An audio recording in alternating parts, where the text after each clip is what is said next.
कभी कभी इज्जत बचाने के लिए हम ऐसे दिखावे कर बैठते हैं जो अंदर ही अंदर हमें तोड़ देते हैं। प्रेमचंद जी की मांगे की घड़ी इसी हंसी ठिठोले में छुपी मान अपमान और रिश्तों की सच्चाई को बखूबी बयां करती है। तो कहानी मंच पर आज सुनते हैं प्रेमचंद जी की लिखी कहानी मांगे की घड़ी। मेरी समझ में आज तक ये बात नहीं आई कि लोग ससुराल जाते हैं तो इतना ठाट बाट क्यों बनाते हैं। आखिर इसका उद्देश्य क्या होता है? अगर हम लखपति हों तो क्या, और रोटियों को मोहताज हों तो क्या? विवाह तो हो ही चुका है, अब इस ठाट बाट का हमारे ऊपर क्या असर पड़ सकता है? विवाह के पहले तो उससे कुछ काम निकल सकता है। हमारी संपन्नता बातचीत पक्की करने में बहुत कुछ सहायक हो सकती है।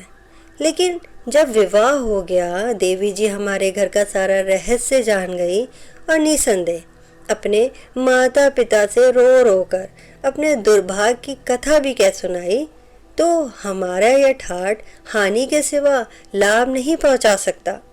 फटे हालों को देखकर संभव है हमारे सास जी को कुछ दया आ जाती और विदाई के बहाने कुछ माकूल रकम हमारे हाथ लग जाती। ये ठाट देखकर तो वो अवश्य समझेंगी कि अब इसका सितारा चमक उठा है, जरूर कहीं न कहीं से माल लाया है। उधर नाई और कहार इनाम के लिए बड़े बड़े मुंह फैलाएंगे, वो अलग। देवी जी को भी भ्रम हो सकता है। मगर यह सब जानते और समझते हुए मैंने 5 साल होली में ससुराल जाने के लिए बड़ी बड़ी तैयारियां की। रेशमी अचकन जिंदगी में कभी न पहनी थी। फ्लेक्स के बूटों का भी स्वप्न देखा करता था। अगर नकद रुपए देने का प्रश्न होता तो शायद यह स्वप्न ही रहता, पर एक दोस्त की कृपा से दोनों चीजें उधार मिल गई। चमड़े का सूटकेस एक मित्र से मांग लिया। दरी फट गई थी और नई दरी उधार मिल भी सकती थी, लेकिन बिछावन ले जाने की मैंने जरूरत ना समझी। अब केवल रिस्ट वॉच की कमी थी। यूं तो दोस्तों में कितने हो के पास रिस्ट वॉच थी, मेरे सिवा ऐसे अभागे बहुत कम होंगे जिनके पास रिस्ट वॉच न हो। लेकिन मैं सोने की घड़ी चाहता था, वह केवल दानू के पास थी। मगर दानू से मेरी बेतकल्लुफी ना थी। दानू रूखा आदमी था। मंगनी की चीजों का लेना और देना दोनों ही पाप समझता था। ईश्वर ने माना है वह यह सिद्धांत का पालन करता है, मैं कैसे कर सकता हूँ? जानता था कि साफ इनकार करेगा, पर दिल न माना। खुशामद के बल पर मैंने अपने जीवन में बड़े बड़े काम कर दिखाए हैं। इसी खुशामद की बदौलत आज महीने में 30 रुपए फटकारता हूँ। 1000 ग्रेजुएटों से कम उम्मीदवार न थे, लेकिन सब मुंह ताकते रह गए और बंदा मूंछों पर ताव देता हुआ घर आया। जब इतना बड़ा पाला मार लिया तो 2-4 दिन के लिए घड़ी मांग लेना कौन सा मुश्किल काम था। शाम को जाने की तैयारी थी। प्रातःकाल दानू के पास पहुंचा और उनके छोटे बच्चे को, जो बैठक के सामने सहन में खेल रहा था, गोद में उठाकर लगा भीज कर प्यार करने। दानू ने पहले तो मुझे आते देखकर जरा त्योरियां चढ़ाई थी, लेकिन मेरा यह वात्सल्य देखकर कुछ नरम पड़े। उनके होठों के किनारे जरा फैल गए। बोले, खेलने दो दोस्त को, तुम्हारा कुर्ता मैला हुआ जाता है, मैं तो इसे कभी छूता भी नहीं। मैंने कृत्रिम तिरस्कार का भाव दिखाकर कर कहा, मेरा कुर्ता मैला हो रहा है ना, आप इसकी क्यों फिक्र करते हैं? वाह, ऐसा फूल सा बालक और उसकी यह कदर। तुम जैसे को तो ईश्वर नाहक संतान देता है। तुम्हें भारी मालूम होता है तो लाओ, मुझे दे दो। यह कहकर मैंने बालक को कंधे पर बिठा लिया और सहन में कोई 15 मिनट तक उचकता फिरा। बालक खिलखिलाता था और मुझे दम न लेने देता था। यहाँ तक कि दानू ने उसे मेरे कंधे से उतारकर जमीन पर बैठा दिया और बोले, कुछ पान पत्ता तो लाया नहीं, उल्टे सवारी कर बैठा। जा अम्मा से पान बनवा ला। बालक मचल उठा। मैंने उसे शांत करने के लिए दानू को हल्के हाथों 2-3 धप जमाए और उसकी रिस्ट वॉच से सुसज्जित कलाई पकड़कर बोला, ले लो बेटा, इनकी घड़ी ले लो। ये बहुत मारा करते हैं ना तुम्हें, आप तो घड़ी लगा कर बैठे हैं और हमारे मुन्ने के पास नहीं है। मैंने चुपके से रिस्ट वॉच खोलकर बालक की बाह में बांध दी और तब उसे गोद में उठाकर बोला, भैया अपनी घड़ी हमें दे दो। सयाने बाप के बेटे भी सयाने होते हैं। बालक ने घड़ी को दूसरे हाथ से छिपाकर कहा, तुमको नहीं देंगे। मगर मैंने अंत में उसे फुसलाकर घड़ी ले ली और अपनी कलाई पर बांध ली। बालक पान लेने चला गया। दानू बाबू अपनी घड़ी के गुणों की प्रशंसा करने लगे। ऐसी सच्ची समय बताने वाली घड़ी आज तक कम से कम मैंने नहीं देखी। मैंने अनुमोदन किया। है भी तो स्विस। दानू, अजी स्विस होने से क्या होता है, लाखों स्विस घड़ियां देख चुका हूँ। किसी को सर्दी, किसी को जुकाम, किसी को गठुआ, किसी को लकवा। जब देखिए तब अस्पताल में पड़ी है। घड़ी की पहचान चाहिए और यह कोई आसान काम नहीं। कुछ लोग समझते हैं बहुत दाम खर्च कर देने से एक अच्छी घड़ी मिल जाती है। मैं कहता हूँ तुम गधे हो। दान खर्च करने से ईश्वर नहीं मिला करता। ईश्वर मिलता है ज्ञान से और घड़ी भी मिलती है ज्ञान से। फॉसेट साहब को तो जानते होगे। बस बंदा ऐसों की ही खोज में रहता है। एक दिन आकर बैठ गया। शराब की चाट थी। जेब में रुपए नदारत। मैंने 25 रुपए में घड़ी ले ली। इसको 3 साल होते हैं और आज तक 1 मिनट का फर्क नहीं पड़ा। कोई इसको 100 आंकता है, कोई 200, कोई 450। मगर मैं कहता हूँ तुम सब गधे हो। 1000 के नीचे ऐसी घड़ी मिल ही नहीं सकती। पत्थर पर पटक दो, क्या मजाल की बल भी आए। मैं, तब तो यार एक दिन के लिए मंगनी दे दो, बाहर जाना है। औरों को भी इसकी करामात सुनाऊंगा। दानू, मंगनी तो तुम जानते हो मैं कोई चीज़ नहीं देता। क्यों नहीं देता? इसकी कथा सुनाने बैठूं तो अलिफ लैला की दास्तान हो जाए। उसका सारांश ये है कि मंगनी में चीज़ देना मित्रता की जड़ खोदना, मुरव्वत का गला घोटना और अपने घर आग लगाना है। आप बहुत उत्सुक मालूम होते हैं, इसलिए 2-1 घटना सुना ही दूं। आपको फुर्सत है ना? हाँ, आज तो दफ्तर बंद है। तो सुनिए। एक साहब लालटेने मंगनी ले गए। लौटाने आए तो चिमनियाँ सब टूटी हुई। पूछा, ये आपने क्या किया? तो बोले, जैसी गई थी वैसी आई है। यह तो आपने नहीं कहा था कि इनके बदले नई लालटेनें लूँगा। वाह साहब वाह, यह अच्छा रोजगार निकला। बताइए क्या करता? एक दूसरे महाशय कालीन ले गए, बदले में एक फटी हुई दरी ले आए। पूछा तो बोले, साहब आपको तो ये दरी मिल भी गई, मैं किसके सामने जाकर रोऊं? मेरी 5 कालीनों का पता नहीं, कोई साहब सब समेट ले गए। बताइए उनसे क्या कहता? तब से मैंने कान पकड़े कि अब किसी के साथ ये व्यवहार ही न करूँगा। सारा शहर मुझे बोए मुरव्वत, मक्खी चूस और जाने क्या क्या कहता है, पर मैं परवाह नहीं करता। लेकिन आप बाहर जा रहे हैं और बहुत से आदमियों से आपकी मुलाकात होगी। संभव है कोई इस घड़ी का ग्राहक निकला, इसलिए आपके साथ सख्ती ना करूँगा। हाँ, इतनी अवश्य कहूँगा कि मैं इसे निकालना चाहता हूँ और आपसे मुझे सहायता मिलने की पूरी उम्मीद है। अब कोई दाम लगाए तो मुझसे आकर कहिएगा। मैं यहाँ से कलाई पे घड़ी बांधकर चला तो ज़मीन पर पाँव न पड़ते थे। घड़ी मिलने की इतनी खुशी न थी जितनी एक मुड्ढू पर विजय पाने की। कैसा फांसा है बच्चे को। वह समझते थे कि मैं ही बड़ा सयाना हूँ, ये नहीं जानते थे कि यहाँ उनके भी गुरु घंटाल हैं। उसी दिन शाम को मैं ससुराल जा पहुँचा। अब वह कुत्थी खुली कि लोग क्यों ससुराल जाते वक्त इतना ठाठ करते हैं। घर में हलचल पड़ गई। मुझ पर किसी की निगाह ना थी। सभी मेरा साथ सामान देख रहे थे। कहार पानी लेकर दौड़ा, एक साला मिठाई की तश्तरी लाया, दूसरा पान की। नाइन झाँक कर देख गई और ससुर जी की आंखों में तो ऐसा गर्व झलक रहा था मानो संसार को उनके निर्वाचन कौशल पर सिर झुकाना चाहिए। 30 रुपये महीने का नौकर, उस वक्त ऐसी शान से बैठा हुआ था जैसे बड़े बाबू दफ्तर में बैठते। कहार पंखा जल रहा था, नाइन पाँव धो रही थी, एक साला बिछावन बिछा रहा था, दूसरा धोती लिए खड़ा था कि मैं पजामा उतारूं। ये सब ठाठ इसी की करामात थी। रात को देवी जी ने पूछा, सब रुपए उड़ाया है कि कुछ बचा भी है? मेरा सारा प्रेम उत्साह शिथिल पड़ गया। न छेम न कुशल, न प्रेम की कोई बातचीत, बस हाय रुपए हाय रुपए। जी में आया कि इसी वक्त उठकर चल दूं, लेकिन जब्त कर गया। बोला, मेरी आमदनी तो जो कुछ है वो तुम्हें मालूम ही है। मैं क्या जानूं तुम्हारी क्या आमदनी है? कमाते होगे अपने लिए, मेरे लिए क्या करते हो?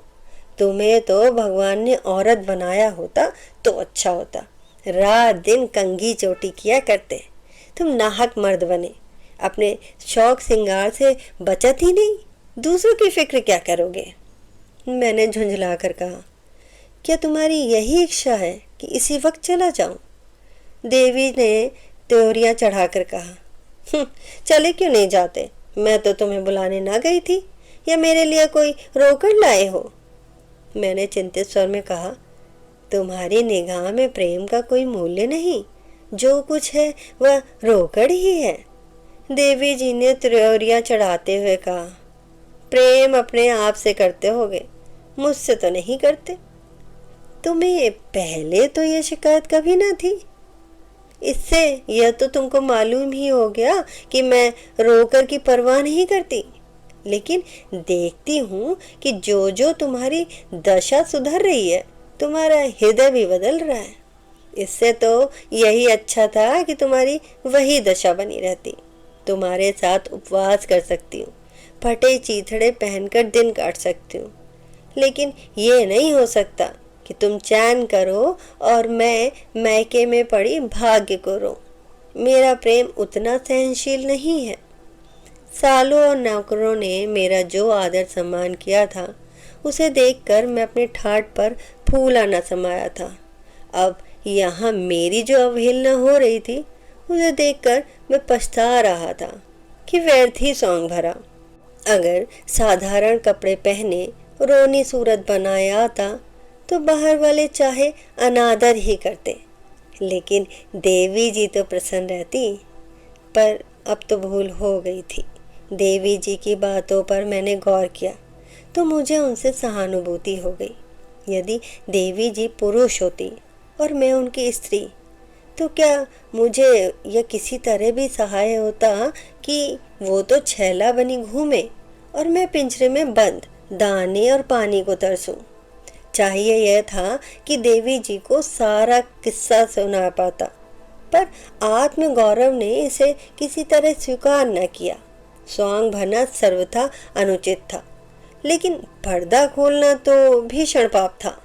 आखिर मैंने फिर उसी खुशामद से काम लेने का निश्चय किया जिसने इतने कठिन अवसरों पर मेरा साथ दिया था।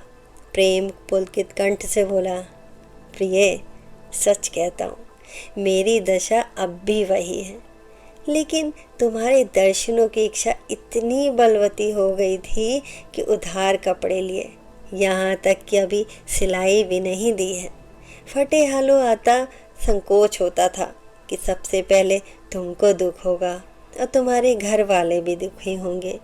अपनी दशा जो कुछ है वह तो है ही, उसका ढिंढोरा पीटना तो और लज्जा की बात है। देवी जी ने कुछ शांत होकर कहा, तो उधार लिया? और नगद कहाँ धरा था? घड़ी भी उधार ली? हाँ, एक जान पहचान की दुकान से ले ली। कितने की है? बाहर किसी ने पूछा होता तो मैंने 500 रुपये से कौड़ी कम ना बताया होता, लेकिन यहाँ मैंने 25 रुपये बताया। तब तो बड़ी सस्ती मिल गई। और नहीं तो मैं फंसता ही क्यों? इसे मुझे देते जाना। ऐसा जान पड़ा मेरे शरीर में रक्त ही न रहा, सारे अवयव निस्पंद हो गए। इनकार करता हूँ तो नहीं बसता, स्वीकार करता हूँ तो भी नहीं बसता। आज प्रातः काल या घड़ी मंगनी पाकर मैं फूला न समाया था। और इस समय वह ऐसी मालूम हुई मानो कौड़िया वाला गेंडली मारे बैठा हो। बोला, तुम्हारे लिए कोई अच्छी घड़ी ले लूँगा। जी नहीं, माफ़ कीजिए, आप ही अपने लिए दूसरी घड़ी ले लीजिएगा। मुझे तो यही अच्छी लगती है, कलाई पे बांधे रहूँगी। जब जब इस पर आंखें पड़ेंगी तुम्हारी याद आएगी। देखो, तुमने आज तक मुझे फूटी कौड़ी भी नहीं दी, अब इनकार करोगे तो फिर कोई चीज़ ना मांगूंगी। देवी जी के कोई चीज़ ना मांगने से मुझे किसी विशेष हानि का भय ना होना चाहिए था, बल्कि उनके इस विराग का स्वागत करना चाहिए था। पर न जाने क्यों मैं डर गया। कोई ऐसी युक्ति सोचने लगा कि वह राजी हो जाए और घड़ी भी ना देनी पड़े। बोला, घड़ी क्या चीज़ है, तुम्हारे लिए जान हाजिर है प्रिय, ला तुम्हारी कलाई पर बांध दूँ। लेकिन बात यह है कि वक्त का ठीक ठीक अंदाज ना होने से कभी कभी दफ्तर पहुंचने में देर हो जाती है और व्यर्थ की फटकार सुननी पड़ती है। घड़ी तुम्हारी है, किंतु जब तक दूसरी घड़ी ना ले लूँ इसे मेरे पास रहने दो। मैं बहुत जल्द कोई सस्ते दामों की घड़ी अपने लिए ले लूँगा और तुम्हारी घड़ी तुम्हारे पास भेज दूँगा। इसमें तो तुम्हें कोई आपत्ति ना होगी। देवी जी ने अपनी कलाई पे घड़ी बांधते हुए कहा, राम जाने, तुम बड़े चकमेबाज हो, बातें बनाकर काम निकालना चाहते हो। यहाँ ऐसी कच्ची गोलियाँ नहीं खेली हैं। यहाँ से जाकर 2-4 दिन में दूसरी घड़ी ले लेना। 2-4 दिन ज़रा सवेरे दफ्तर लेट चले जाना। अब मुझे और कुछ कहने का साहस नहीं हुआ। कलाई से घड़ी जाते ही हृदय पे चिंता का पहाड़ सा बैठ गया। ससुराल में 2 दिन रहा, पर उदास और चिंतित। दानू बाबू को क्या जवाब दूंगा, यह प्रश्न किसी गुप्त वेदना की भांति चित्त को मसोसता रहा। घर पहुंचकर जब मैंने सजल नेत्र होकर दानू बाबू से कहा, घड़ी तो कहीं खो गई, तो खेद या सहानुभूति का एक शब्द भी मुंह से निकालने के बदले उन्हें बड़ी निर्दयता से कहा, इसलिए मैं तुम्हें घड़ी ना देता था। आखिर वही हुआ जिसकी मुझे शंका थी। मेरे पास यह घड़ी 3 साल रही, एक दिन भी इधर उधर ना हुई। तुमने 3 दिन में वारे न्यारे कर दिए। आखिर कहाँ गए थे? मैं तो डर रहा था कि दानू बाबू ना जाने कितनी घुड़कियां सुनाएंगे। उनकी यह क्षमाशीलता देखकर मेरी जान में जान आई। बोला, जरा ससुराल चला गया था। तो भाभी को लिवा लाए? जी, भाभी को लिवा लाता, अपनी गुजर होती ही नहीं, भाभी को लिवा लाता। आखिर तुम इतना कमाते हो, वो क्या करते हो? कमाता क्या हूँ अपना सर, 30 रुपए महीने का नौकर हूँ। तो 30 खर्च कर डालते हो? क्या 30 रुपए मेरे लिए बहुत है? अरे, जब तुम्हारी कुल आमदनी 30 रुपए है तो सब अपने ऊपर खर्च करने का तुम्हें अधिकार नहीं है। बीवी कब तक मायके में पड़ी रहेगी? जब तक और तरक्की नहीं होती तब तक मजबूरी है, किस बिरते पर बुलाऊं? और तरक्की 2-4 साल ना हो तो? यह तो ईश्वर ही ने कहा है, इधर तो कोई आशा नहीं है। शाबाश, तब तो तुम्हारी पीठ ठोकनी चाहिए। और कुछ काम क्यों नहीं करते? सुबह को क्या करते हो? सारा वक्त नहाने धोने खाने पीने में निकल जाता है, फिर दोस्तों से मिलना जुलना भी तो है। तो भाई तुम्हारा रोग असाध्य है। ऐसे आदमी के साथ मुझे लेश मात्र भी सहानुभूति नहीं हो सकती। आपको मालूम है, मेरी घड़ी 500 रुपए की थी। सारे रुपए आपको देने होंगे। आप अपने वेतन से 15 रुपए महीना मेरे हवाले रखते जाइए। इस प्रकार 2.5 साल में मेरे रुपए पट जाए तो खूब जी खोल कर दोस्तों से मिलिएगा। समझ गए ना? मैंने 50 रुपए छोड़ दिए हैं, इससे अधिक रियायत नहीं कर सकता। 15 रुपए में मेरा कैसे गुजारा होगा? गुजारा तो 5 रुपए में भी करते हैं और 500 में भी। इसकी न चलाओ, अपनी समझ देख लो। दानू बाबू ने जिस निष्ठुरता से ये बातें की, उससे मुझे विश्वास हो गया कि अब इनके सामने रोना धोना व्यर्थ है। ये अपनी पूरी रकम लिए बिना न मानेंगे। घड़ी अधिक से अधिक 200 रुपए की थी, लेकिन इससे क्या होता है? उन्होंने तो पहले ही उसका दाम बता दिया था। अब उस विषय पर मीन में करने का मुझे साहस कैसे हो सकता था। किस्मत ठोक कर घर आया। यह विवाह करने का मजा है। उस वक्त कैसे प्रसन्न थे, मानो चारों पदार्थ मिले जा रहे हो। अब नानी के राम को रो। घड़ी का शौक चल रहा था, उसका फल भोगो। न घड़ी बांध कर जाते तो ऐसी कौन सी किरकिरी हुई जाती थी। मगर तब तो तुम किसी का न सुनते थे। देखे 15 रुपए में कैसे गुजर करते हो। 30 रुपए में भी तुम्हारा पूरा न पड़ता था, 15 रुपए में तुम क्या भुना लोगे। इसी चिंताओं में पड़ा पड़ा मैं सो गया। भोजन करने की भी सुधि न रही। जरा सुन लीजिए कि 30 रुपए में कैसे गुजर करता था।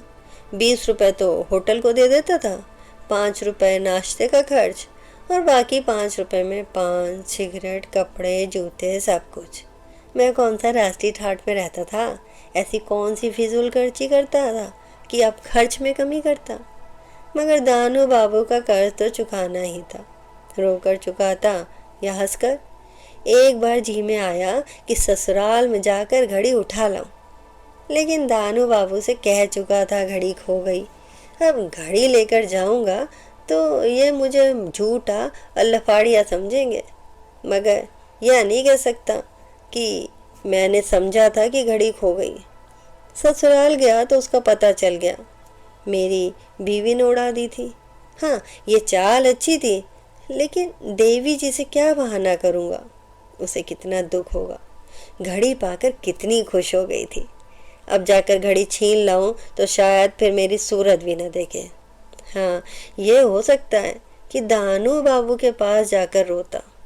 मुझे विश्वास था कि आज क्रोध में उन्होंने चाहे कितनी ही निष्ठुरता दिखाई हो, लेकिन 2-4 दिन के बाद जब क्रोध शांत हो जाए और मैं जाकर उनके सामने रोने लगूं तो उन्हें अवश्य दया आएगी। बचपन की मृतता हृदय से नहीं निकल सकती। लेकिन मैं इतना आत्मगौरव शून्य न था और ना हो सकता था। मैं दूसरे ही दिन एक सस्ते होटल में उठ गया। यहाँ 12 रुपए में ही प्रबंध हो गया। सुबह को दूध और चाय का नाश्ता करता था। अब छटाक भर चनों पर बसर होने लगी। 12 रुपए तो यूं बचे। पान, सिगरेट आदि की मद से 3 रुपए और कम किए और महीने के अंत में साफ 15 रुपए बचा लिए। यह विकट तपस्या थी। इंद्रियों का निर्दयी दमन ही नहीं, पूरा संन्यास था।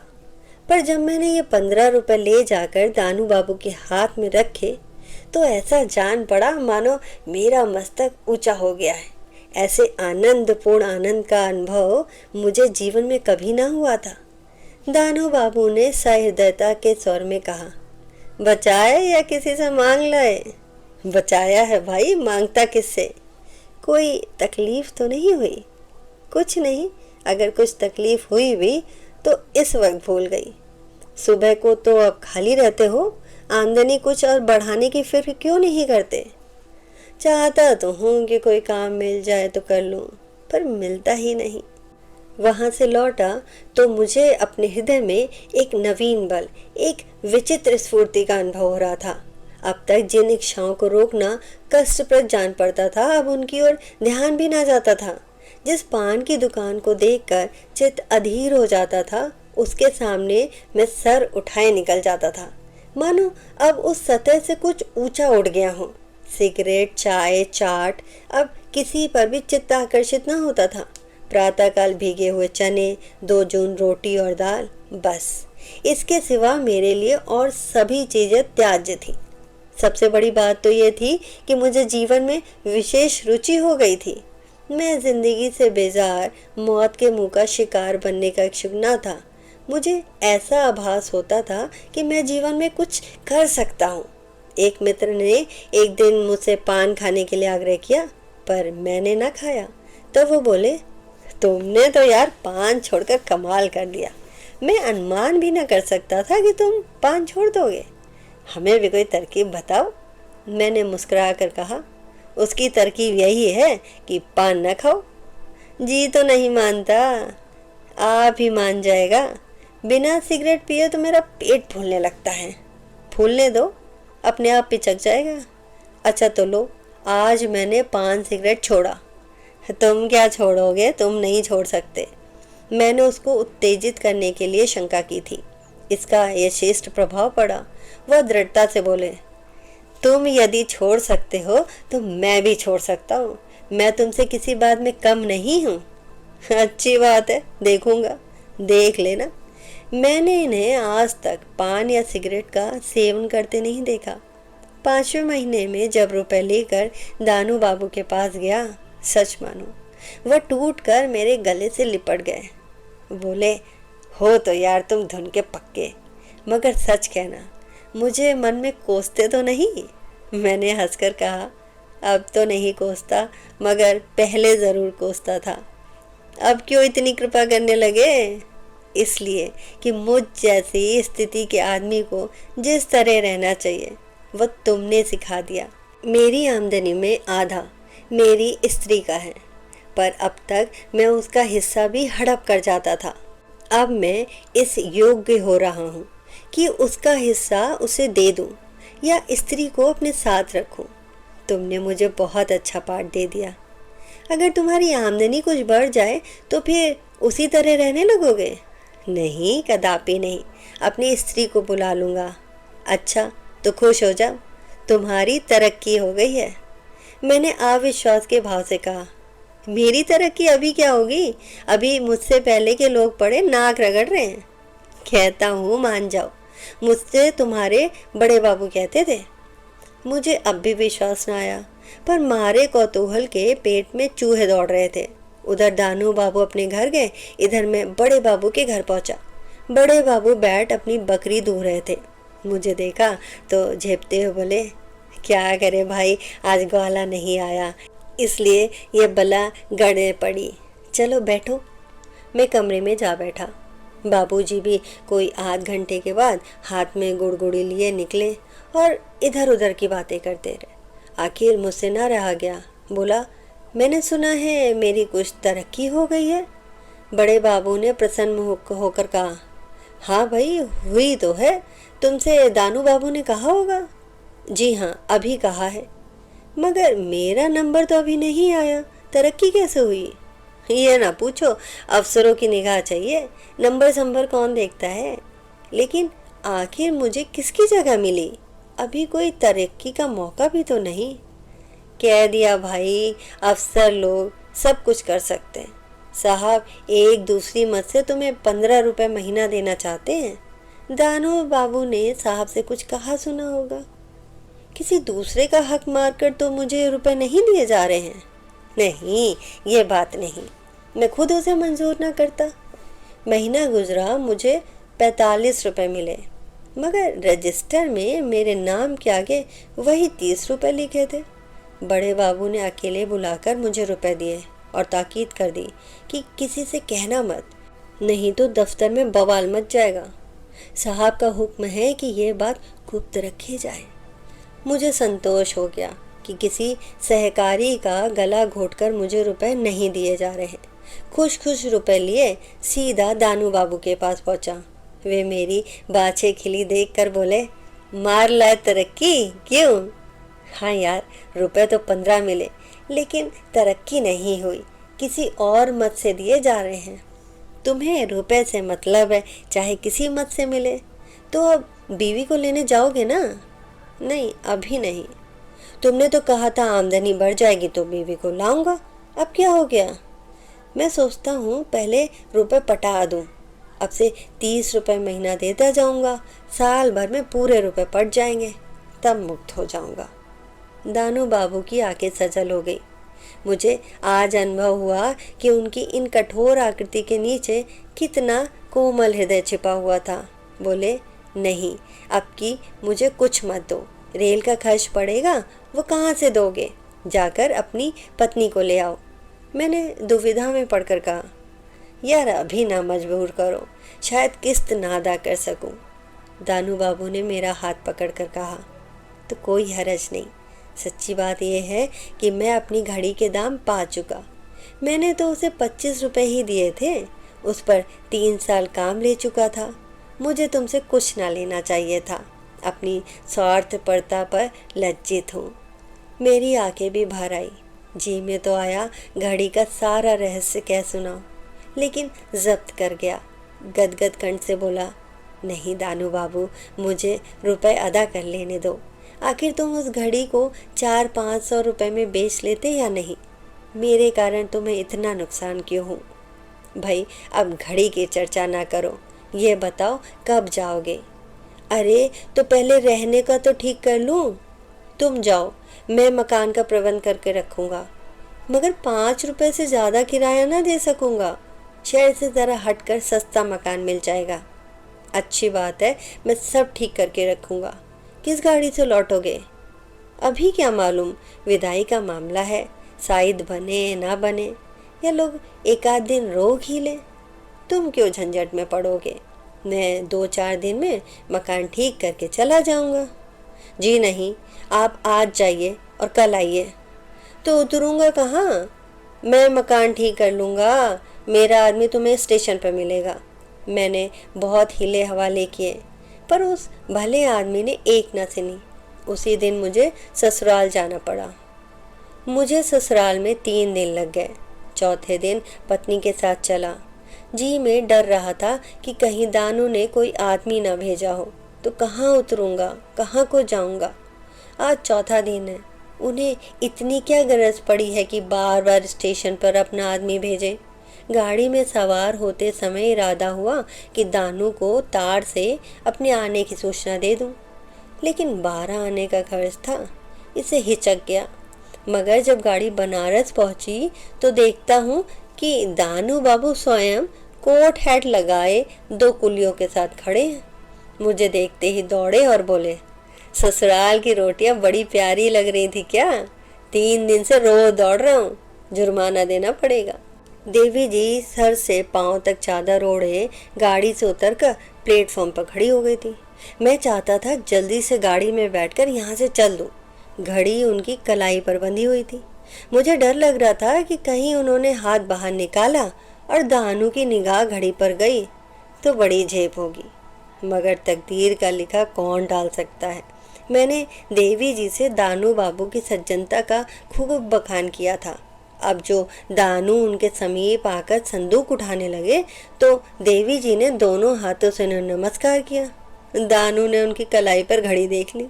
उस वक्त तो क्या बोलते, लेकिन जो ही देवी जी को एक तांगे पर बिठाकर हम दोनों दूसरे तांगे पर बैठकर चले, दानू ने मुस्कुराकर कहा, क्या घड़ी देवी जी ने छिपा दी थी? मैंने शर्माते हुए कहा, नहीं यार, मैं ही दे आया था। दे के आया था, उन्होंने मुझसे छीन ली थी। दानू ने मेरा तिरस्कार करके कहा, तुम मुझसे झूठ क्यों बोले? फिर क्या करता? अगर तुमने साफ कह दिया होता तो शायद मैं इतना कमीना नहीं हूँ कि तुमसे उसका तवाना वसूल करता। लेकिन खैर, ईश्वर का कोई काम मसलहत से खाली नहीं होता। तुम्हें कुछ दिनों ऐसी तपस्या की ज़रूरत थी। मकान कहाँ ठीक किया है? वहीं तो चल रहा हूँ। क्या तुम्हारे घर के पास ही है? तब तो बड़ा मज़ा रहेगा। हाँ, मेरे घर से मिला हुआ है, मगर बहुत सस्ता। दानू बाबू के दौर पर दोनों तांगे रुके। आदमियों ने दौड़कर असबाब उतारना शुरू किया। एक क्षण में दानू बाबू की देवी जी घर से निकलकर तांगे के पास आई और पत्नी जी को साथ ले गई। मालूम होता था ये सारी बातें पहले से ही सदी बदी थी। मैंने कहा, तो ये कहो कि हम तुम्हारे बिन बुलाए मेहमान हैं। अब तुम अपनी मर्जी का कोई मकान ढूंढ लेना, 10-5 दिन तो रहो यहाँ। लेकिन मुझे यह जबरदस्ती की मेहमानी अच्छी न लगी। मैंने तीसरे ही दिन एक मकान तलाश लिया। विदा होते समय दानू ने 100 रुपये लाकर मेरे सामने रख दिए और कहा, ये तुम्हारी अमानत है, लेते जाओ। मैंने विस्मय से पूछा, मेरी अमानत कैसे? दानू ने कहा, 15 रुपये के हिसाब से 6 महीने के 90 रुपये हुए और 10 रुपये सूद। मुझे दानू की यह सज्जनता बोझ के समान लगी। बोला, तो तुम घड़ी ले लेना चाहते हो? फिर घड़ी का जिक्र किया तुमने, उसका नाम मत लो। तो तुम मुझे चारों ओर से दबाना चाहते हो? हाँ, दबाना चाहता हूँ। फिर तुम्हें आदमी बना देना चाहता हूँ, नहीं तो उम्र भर तुम यहाँ होटल की रोटियाँ तोड़ते और तुम्हारी देवी जी वहाँ बैठी तुम्हारे नाम को रोती। कैसी शिक्षा दी है, इसका एहसान न मानोगे? यूँ कहो आप मेरे गुरु बने थे। जी हाँ, ऐसे गुरु की तुम्हें ज़रूरत थी। मुझे विवश होकर घड़ी का जिक्र करना पड़ा। डरते डरते बोला, तो भाई घड़ी? फिर तुमने घड़ी का नाम लिया। तुम खुद मुझे मजबूर कर रहे हो। वह मेरी ओर से भावच को उपहार है और ये 100 रुपये मुझे उपहार मिले हैं। जी हाँ, ये इम्तिहान में पास होने का इनाम है। तब तो डबल उपहार मिला है। तुम्हारी तकदीर ही अच्छी है, क्या करूं। मैं रुपए यूँ न लेता था, पर दानू ने मेरी जेब में डाल दिए, लेने पड़े। इन्हें मैंने सेविंग बैंक में जमा कर दिया। 10 रुपये में मकान लिया था। 30 रुपये महीने खर्च करता था। 5 रुपये बचने लगे। अब मुझे मालूम हुआ कि दानू बाबू ने मुझे 6 महीने तक यह तपस्या ना कराई होती तो सचमुच मैं न जाने कितने दिनों तक देवी जी को मैके में पड़ा रहने देता। उसी तपस्या की बरकत थी कि आराम से जिंदगी कट रही थी। ऊपर से कुछ न कुछ हो जाता था। मगर घड़ी का किस्सा मैंने आज तक देवी जी से नहीं कहा था। 5वें महीने मेरी तरक्की का नंबर आया, तरक्की का परवाना मिला। मैं सोच रहा था कि अब वो मद वाले 15 रुपये मिलते हैं या नहीं। पहली तारीख को वेतन मिला, वही 45 रुपये। मैं एक क्षण खड़ा रहा, शायद बड़े बाबू दूसरी मद वाले रुपए भी दें। जब और लोग अपने अपने वेतन लेकर चले गए तो बड़े बाबू बोले, क्या अभी लालच घेरे हुए है, अब और कुछ ना मिलेगा? मैंने लज्जित होकर कहा, जी नहीं, इस ख्याल से नहीं खड़ा हूँ। साहब ने इतने दिनों तक परवरिश की, या क्या थोड़ा है? मगर कम से कम इतना तो बतला दीजिए कि किस मत से यह रुपया दिया जाता था। बड़े बाबू, पूछ कर क्या करोगे? कुछ नहीं, यूं ही जानने को जी चाहता है। जाकर दानू बाबू से पूछे। दफ्तर का हाल दानू बाबू क्या जान सकते? नहीं, ये हाल वही जानते हैं। मैंने बाहर आकर एक तांगा किया और दानू के पास पहुंचा।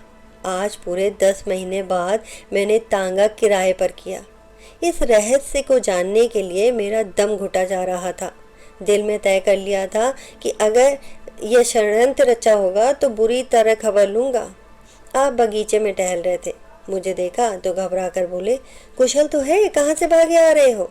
मैंने कृत्रिम क्रोध दिखाकर कहा, मेरे यहाँ तो कुशल है, लेकिन तुम्हारी कुशल नहीं है। क्यों भाई, क्या अपराध हुआ? आप बतलाइए कि 5 महीने से जो मुझे 15 रुपये ऊपर से मिलते थे वो कहाँ से आते थे? तुमने बड़े बाबू से नहीं पूछा? तुम्हारे दफ्तर का हाल मैं क्या जानूं? मैं आजकल दानू से बेतकल्लुफ हो गया था। बोला, देखो दानू, मुझसे उड़ोगे तो अच्छा ना होगा। क्यों नाहक मेरे हाथों पिटोगे? पीटना चाहो तो पीट लो भाई, सैकड़ों ही बार पीटा है, एक बार और सही। बार पर जो ढकेल दिया था उसका निशान अभी तक बना हुआ है, ये देखो। तुम टाल रहे हो और मेरा दम घुट रहा है। सच बताओ, क्या बात थी? बात कुछ नहीं थी। मैं जानता था कि कितनी ही किफ़ायत करोगे, 30 रुपये में तुम्हारा गुजर ना होगा। और ना सही, दोनों वक्त रोटियां तो हो, बस इतनी बात है। अब इसके लिए जो चाहो दंड दो। ये कहानी अगर आपको अच्छी लगी हो तो ऐसी ही कहानियाँ सुनते रहने के लिए मेरे चैनल को सब्सक्राइब ज़रूर करें।